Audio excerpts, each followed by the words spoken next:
Video ಮಾಡ್ತಾ ಇರೋದು ನಾನು ನಾರಾವಿಯ ಡಗರ್ ಬಗ್ಗೆ. ಯಾರಂತ ಹೆಸರು ಹೇಳಲ್ಲ, ಗೊತ್ತಾಗಿರ್ಬೋದಲ್ಲ ನಿಮಗೆ. ಅವಳದ್ದು ಅಧಿಕ ಪ್ರಸಂಗ ನಿಲ್ಲಿಸ್ತೀನಿ ಅಂದರೆ ಅವಳು ಕೇಳ್ತಾ ಇಲ್ಲ. ಸಾಧಾರಣದವಳು ಅಲ್ಲ ಅವಳು. ಯಾಕಂದರೆ ಅವಳು ಮಾಡುವ ಒಂದು ಆಡಿಯೋ ಚಾಟ್ ಅವರು ಕ್ರಿಯೇಟ್ ಮಾಡಿದ್ದು, ವಾಟ್ಸಪ್ ಚಾಟ್. ಅವಳು ಮತ್ತು ಕುತಂತ್ರಿ ಅಣ್ಣ ಬಂಡು ಮತ್ತು ಇವರ ಡೈರೆಕ್ಷನಲ್ಲಿ ಕೆಲವೆಲ್ಲ ಸಾಂಗ್ಗಳು ಎಡಿಟ್ ಆಗಿ ಎಲ್ಲ ಬರ್ತವೆ. ಸೊ ಇದನ್ನೆಲ್ಲ ಕಂಡು ಹಿಡಿಯೋದಕ್ಕೋಸ್ಕರ ನಾನೊಂದು ಸಂಬಂಧಪಟ್ಟ ಇಲಾಖೆಗೆ ಅದನ್ನು ಕಳಿಸಿದ್ದೀನಿ, ಯಾವ ಸೋರ್ಸಿಂದ ಅದು ಬಂದಿರೋದು ಅಂತ.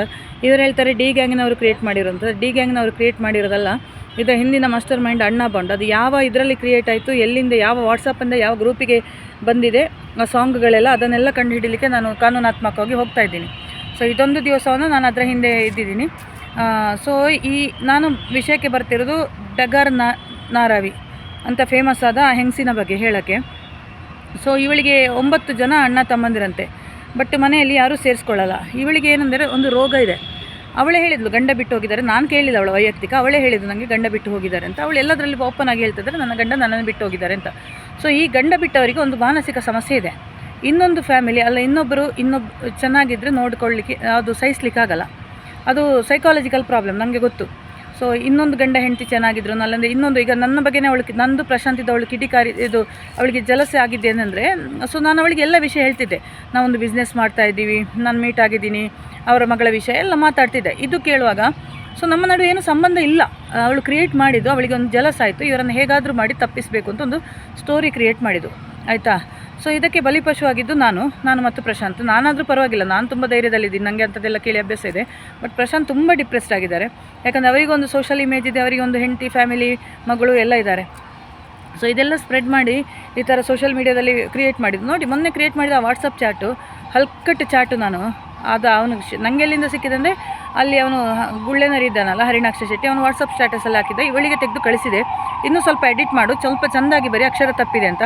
ನೆಕ್ಸ್ಟ್ 2ನೇ ಚಾಟ್ ಅವಳು ಕ್ರಿಯೇಟ್ ಮಾಡಿದರು.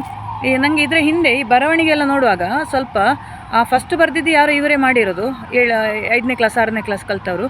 ಮತ್ತು ಅವಳು ಅವತ್ತೊಂದು ಪೋಸ್ಟ್ ಹಾಕಿದ್ದಲ್ಲ ಫೇಸ್ಬುಕ್ಕಲ್ಲಿ, ದ್ವಿಮುಖ ವ್ಯಕ್ತಿತ್ವ ಅಂತ. ಇದು ಮಾಡುವಾಗ ನನಗೆ ಸತೀಶ್ ಅವರಿದ್ದಾರಲ್ಲ, ಸತೀಶು, ಅವರು ಸ್ವಲ್ಪ ಈ ಥರ ಬರೀತಾರೆ, ಆಯಿತಾ. ಇವರು ಯಾರಿಂದಲೂ ಬರೆಸಿದ್ದವಳು, ಇಲ್ಲಾಂದರೆ ಅವಳ ನಾಟಕ ಸಂಘದಿಂದ ಬರೆಸಿದ್ದು. ನಾನು ಹೇಳ್ತಾ ಇದ್ದೀನಿ ಡಗರಿಗೆ, ಮರ್ಯಾದೆಗೆ ನೀನು ಸಂತೆಯಲ್ಲಿ ವ್ಯಾಪಾರ ಮಾಡ್ಕೊಂಡಿರು, ಇಲ್ಲಾಂದರೆ ನಾಟಕ ಮಾಡ್ಕೊಂಡಿರು. ಇದೆರಡು ವಿಷಯ ನೀನು ಮಾಡು. ಇಲ್ಲಾಂದರೆ ಸೌಜನ್ಯ ಹೋರಾಟ ಮಾಡಿಕೊಂಡು ಗಿರೀಶ್ ಅಣ್ಣಂದು ಕಾಲು ಬೀಳ್ತಾ ಇರು.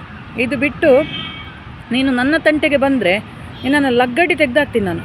ಹೇಗಂದರೆ ನಿನ್ನ ಮಗನಿಂದ ನಿನ್ನನ್ನು ಹೊಡಿಸ್ತೀನಿ ನಾನು, ಆಯಿತಾ. ಫಸ್ಟಿಗೆ ಅವನನ್ನು ಸ್ವಲ್ಪ ನೋಡ್ಕೊ, ನಿನ್ನ ಮಗನನ್ನು, ಆಯಿತಾ. ಮಗನನ್ನು ಸ್ವಲ್ಪ ನೋಡ್ಕೊ, ಇಲ್ಲಾಂದರೆ ನಿನ್ನ ಕತೆ ಕೈಲಾಸ ಆಗುತ್ತೆ. ಬರ್ತೀನಿ, ನಿನ್ನ ಅಶ್ರಫ್ ಬ್ಯಾರಿದು ಕತೆ.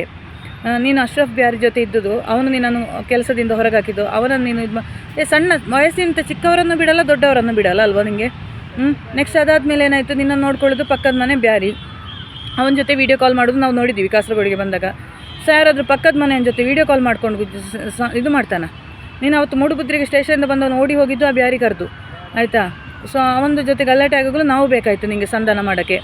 ಅವನು ಚಿನ್ನ ತೆಗೆದು ಕೊಟ್ಟಿದ್ದು, ಅವನು ಊಟಕ್ಕೆ ಕೊಡೋದು, ಮಗನಿಗೆ ಕಬಾಬ್ ತಂದು ಕೊಡೋದು, ಎಲ್ಲ ವಿಷಯ ಹೇಳ್ತೀನಿ, ಆಯಿತಾ. ಅದು ಬಿಟ್ಟು ಮೊನ್ನೆ ಇವರು ಸರಸ್ವತಿ ಬಜ್ಪೆ ಅವರ ತಮ್ಮನಿಗೆ ನೀನು ಇದು ಹಾಕಿದ್ದು, ಮತ್ತು ಗುರುಪ್ರಸಾದ್ ಅನ್ನೋರ ಜೊತೆ ಇನ್ನಿನ EMI ಕಟ್ಟಿದ್ದವನು, ಅವನು ಮದುವೆ ಆಗ್ತೀನಿ ಅಂತೇಳಿ. ನೀನು ಎಷ್ಟು ಜನರನ್ನು ಮದುವೆ ಆಗಿದೆ ಅಂತ ನಂಗೆ ಗೊತ್ತಿಲ್ಲ, ಆಯಿತಾ.